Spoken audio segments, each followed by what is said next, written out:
Oh, diba? Ang bilis niya, guys. Ako kasi, guys, di ako marunong yan.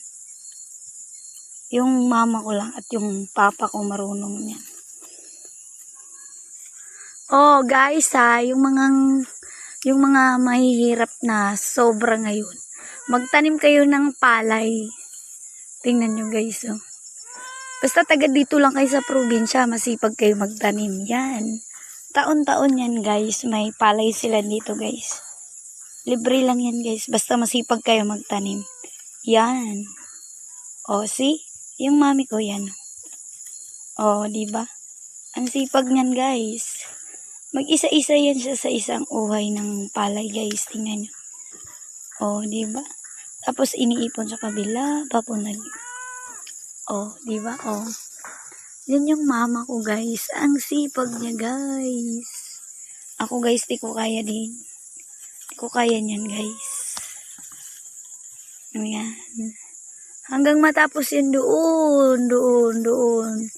Hanggang yan, guys. Hanggang yan, matapos. Yan yung papa ko. Hi, pa! Smile! Yan yung papa ko nag-aasikaso dun sa kulungan ng chicken. Sa ilalim ng farm namin yan, guys. Yan. Inaasikaso niya yung chicken namin. Maraming chicken dyan sa ilalim, guys. Ng kubo namin, guys. Oh.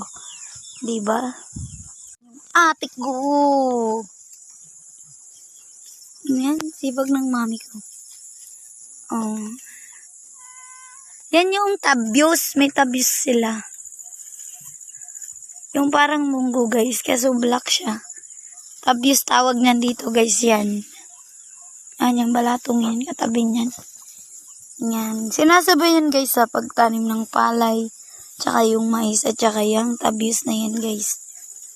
Kasi matagal mamunga yung tabyos. Mas nauunang mamunga yung mga palay, guys. December pa daw yan makakain, guys. Yung tabyos na yan. Ang tagal niyang buhay niyan. Ang tagal niya. Yan. Yung mama ko, napakasipag. Anong tawag niyan? Mangani. Ani tawag sa amin, guys.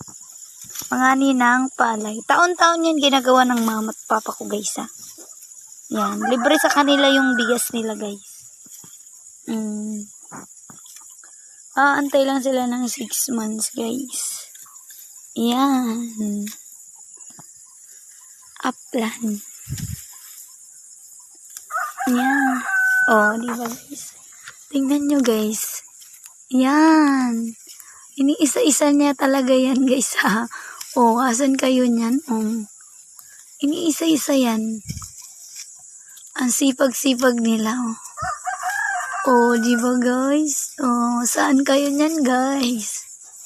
Basta masipag lang kayo, guys. Mabubuhay kayo dito, guys. Tingnan nyo. Oh, diba, mga bi? Yung mama ko, napakabilis niyan, guys. Ako, guys, di ako marunong yan, guys. Yan na yung inani ng mama ko, guys. Mga kalating sako na ata yan, guys. Oh, diba? Ginaganyan nila, guys. Oh. Ilalagay nila sa sako. Tapos pinapasa nila yan papunta sa kubo, guys. Yan yung papa ko, guys. At yung mama ko. Look at me. Oh, diba? Ayaw niya tumingin, guys. Nahihiya yan siya sa camera. Masaya sila kayo. Oh, guys. Andito kami sa farm namin, guys. Oh, guys. Ayan yung farm namin. Hinog na yung mga palay namin. Ready to ani na yan siya, guys. I think mga 1 week pa yan, guys. Oh, diba? Diba, guys? Hinog na siya, guys. Bilis lang nila, guys, ng hinog.